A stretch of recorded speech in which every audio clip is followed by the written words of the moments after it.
Welcome back to the big question. This is the fourth consecutive week, and we are still asking what is the solution to the stalemate that persists around IEBC. Tonight, we try to seek that solution through Charles Nachaya, the former CIC chair. Thank you so much for making time for us. And Osano Kuti, an expert in governance. Thank you, both of you, for making time for the big question tonight. What do you think? Keep talking to us on 22422 on Twitter using the hashtag the big question. I'll start with you, Charles. For a month now, all sides, CORD, the executive, IEBC maintaining their hardline positions. First, is there any justification for all of them to keep maintaining their positions? I think the way I would answer that, Hussein, is that, and I'm answering it bearing in mind what we are trying to get at is what's the way forward. Yeah. I think the first thing that we need to be clear on, all of us, is what really is the issue. Yeah. If, for example, the issue is that somebody somewhere or a group of Kenyans somewhere have specific reasons or grounds why they think the IEBC commissioners should be relinquished of their offices, then, as has been repeated many times, there is a clear constitutional process. And that includes grounds, that includes a petition, that involves Parliament, finally that involves the tribunal, and it must relate to each individual commissioner of the IEBC. And that is what? If that's the issue. Okay. But if that's not the issue, if what people are saying is that here we are, a section of Kenyans who have beef with IEBC. We don't have beef that is sufficient to amount to a ground under the Constitution or under the IEBC Act. We just feel that they are not the people that we would have confidence in to run the coming election. Then that's a political issue. And that then, people may express themselves politically within the Constitution in terms of demonstrations if they are done within the law. Right. So but the important thing, Hussein, if it is the latter, no amount of demonstrations, we may demonstrate for 10 years. Yes. So long as we do it within the law, and that's perfectly legitimate, but that's not going to get rid of IEBC. So from where you stand, yes. The chair of the commission, former chair of the commission, from where you stand then, what is the issue? You've heard all sides. What do you think is the issue? What does okay, I personally have not yet heard anybody express that such and such a commissioner, there is this ground which falls into the ground set out in the Constitution, and we need to remove them. They can do that with all 9 commissioners. And if there are such grounds, I don't know why they have not been used. Okay. So I assume that that is not the issue. I must then assume that this is a political expression that we, don't feel comfortable with these people. We want to a different set of people. And I'll come to ask you whether that is justified. Yes. Osano, let me get your views. What do you think is the issue yourself? Before I really come to the issue, Hussein, really, what I was taught, in leadership is that what one needs is really to, dialogue, talk to the other person so that you can actually get to, come to some compromise so that, in leadership, you're really providing that leadership. Now, on what the issue is, we're looking at, all of us are really trying to push this thing back to, what the Constitution says. The Constitution does not run in a vacuum. At the end of the day, we really need to really apply the, what is there in the Constitution as a people. It should be working for us. And I think one side, that's the CORD, and I would like everybody to understand that I'm not here to talk for CORD or for Jubilee, for for anybody. I'm just giving my view as an individual. Some of the things that have actually been said, for example, are now justifying why CORD is actually on the streets. For example, when Mheshimiwa Adan Duale goes and talks about we are defending the chairman of IEBC because he's Somali, because Raila defended the governor of Nairobi, then somebody starts wondering, is the chairman of IEBC a chairman of a constitution which is independent and therefore should be looked at as a national, person doing something for everybody in the country. Although those comments didn't come from Isaac Hassan himself. Yeah. And then Isaac Hassan himself also really talks about, Raila Odinga being a perennial, loser. That's actually something that then he's justifying, telling people that, you see, Raila has a right, or, the people in court have a right to say that he cannot be a referee, that can be trusted in the next elections. Okay. Yeah. So if there's nothing against any member of the commission, like you say, then what Jubilee is asking for, that if you have to do anything to do through Parliament, you have to go through Parliament, that is right. Yes. But if, again you're saying, if it is them feeling that IEBC, they're not confident with IEBC going forward, is that justified in itself? Is it something they can do? You see, first of all, let me say one thing. I don't quite agree with the Sano about justification for what we have been seeing. I mean, many people in this whole process have done things which really have not helped the situation. Mheshimiwa Duale's comments did not help the situation. Neither did the chair of IEBC's comments, in particular about Honorable Raila being a perennial loser. That for me, not only does it not help, but as an individual, if I had, by a slip of the tongue, said that as chair of IEBC, I would consider it appropriate that I let go, because I goofed. For being the chair, you just...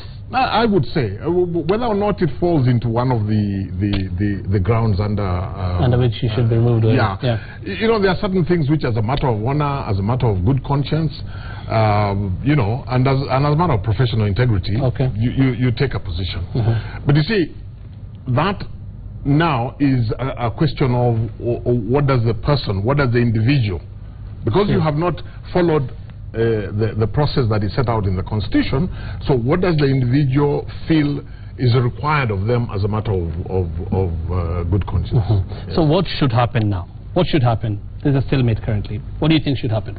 Well, first of all, in my own personal view, again, like Osano, I don't hold brief for anybody, but I think the first thing that should happen, I think it is quite clear to anybody who is objective that these two things, these demonstrations, one, are going beyond what is the legitimate exercise of the freedoms under the Constitution, because they are resulting.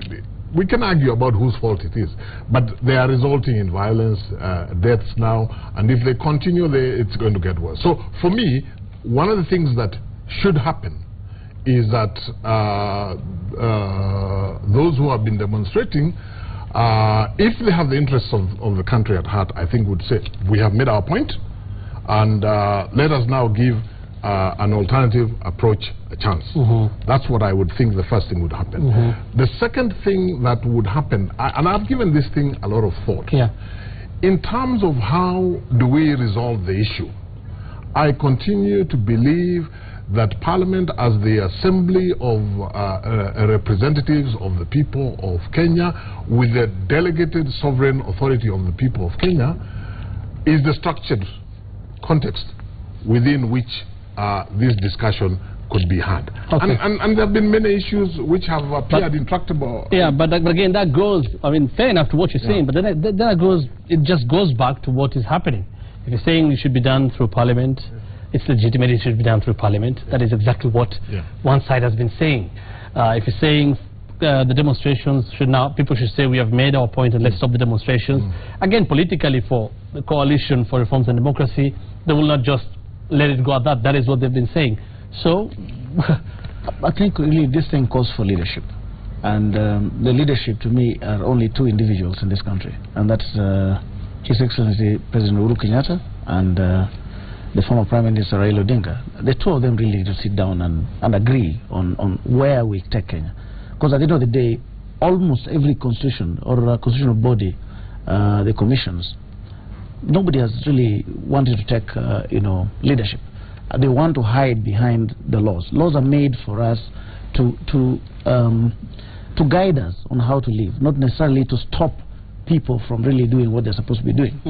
So when you say that, Jubilee has been claiming that is why they've been against that, you know, even if the issues of IEBC were to be settled, CORD will still find another reason to protest. Well, that's and they actually say if you let Kenyatta and Raila sit down, it's almost unconstitutional first, and it's like, I mean, why would you let Raila and Kenyatta sit down over IEBC? I don't know what's so unconstitutional about two great leaders of this country, you know, sitting down. It's a fact that Kenyatta is a president of the Republic of Kenya. He is a governor without borders, you know, according to me. He can actually walk to any, you know, county and then address, you know, the county assembly. Now, if Kenyatta was to really call Odinga, whom we know very well, you know, leads a very big portion of this country, if they were to sit down to come up with a solution to this country, what is unconstitutional about it? But over what? Over you know, the issues that you know, Odinga would actually be raising, because Odinga is representing certain people. We call him, you know, the leader of opposition. We have the president. You know? Why? You know, first of all, I think we are setting a very bad precedent if we allow this issue to be defined in terms of two political outfits, which happen to be the two largest political outfits today. Because we are talking about a constitution, and it's not a question, Osano, of hiding behind a constitution. It's a question of the constitution is not only is it the supreme law of the land, the constitution is, we all accept, is the people of Kenya who exercise their sovereign right spoke through that constitution. I agree with you, this is about leadership. What I don't agree with you about is that this is leadership which can only be exercised by two individuals or two political parties. Why can we not look to leadership in a structured way? I mean, that's why I keep saying Parliament, not only constitutionally, but politically also, has the mandate of the people of Kenya to provide that leadership, to give a solution. You have the clergy, for instance, saying they'll help, you know, mediate talks here, and you know, they're calling for dialogue. First, you think there should be that? We should have dialogue, and we need really a political or legal solution to this, or both? It depends on what we are dialoguing on. Yeah. IEBC. Let's not make assumptions then. IEBC. We are dialoguing on whether IEBC should remain. That is what the churches, you know, I mean, not churches only, religious leaders are. So tomorrow, another group of Kenyans comes out on the streets and says we don't feel the president is taking us on the right path. We have no confidence in him. What do we again say? We want political dialogue on that? Okay, fair enough. But where we are now then, do you think IEBC can continue? I mean, being the commission to lead us to 2017 with what is happening currently now? You see, I have, and I've said this publicly before, I personally have beef with IEBC, very different beef from what the CORD has. I don't agree with the CORD positions about the elections and so on. The one beef that I have with IEBC, which I feel strongly about because it has precipitated the problem that we have today, is the way that they mishandled the referendum. Because we told them before winding up at CIC that you cannot even begin a process for a referendum without a legal framework. Right. So they were bound to hit the wall. Right. Now, of course, CORD feels that this was used against them. Yeah. And then we have the problems that we have. So back to my question, as it is. Yeah. I mean, can we go with the same IEBC with what is happening currently? You know, I've already confessed I have beef with this particular IEBC, but you know, unless we can, you see, they can be removed either in terms of the grounds of the Constitution or by a negotiated process within the structures of Parliament. And do they have a role to play themselves, IEBC, as you respond? To play in what? IEBC itself, does he have a role to play in all this? They should actually provide leadership. There is no leadership that they're actually providing.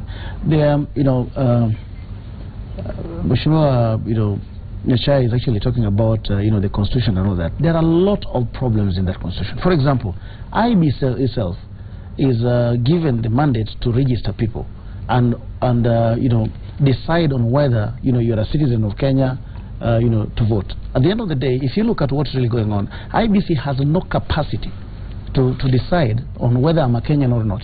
The only person who has that is actually the register of persons. So some of these laws which were put in the constitution and the various acts of parliament, people really didn't think about them. In fact, actually talk about there's a book called Lawyers and Other Reptiles. There is something that we legalize, some of the things that, common sense should actually be prevailing.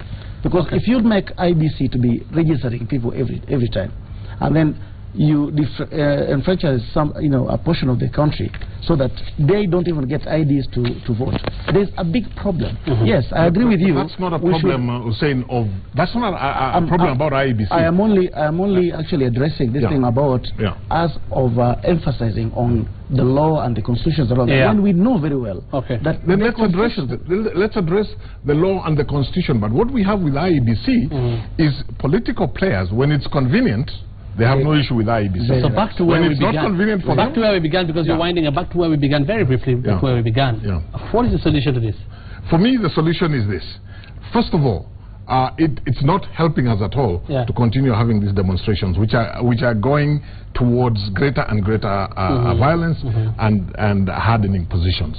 That's point number one. If you were to ask me, I think the first thing is let's stop the demonstrations. Let's talk. And which brings me to my second level. We talk through a structured process, and the only structured process that we can talk through, as I see it, is Parliament. There's been this references to tyranny of numbers and so on. But two things. One, that's what democracy is about. Secondly, there have been very many instances in the last several years when parliamentarians came together and they found solutions. Thank you very much. And one of those was actually spearheaded it when they came up and created the first thing that was headed by Yashpal Guy. At the end of the day, according to me, Issa Kassan should actually take the leadership role. Two protagonists, Jubilee and CORD, are fighting, this man called He's the referee. He should actually decide and make IEBC, according to me, should come out and say, we are providing leadership and this is what we are going to do. These are the reforms we are going to put in place. If it means some of them have got to step down, that is leadership, according to me.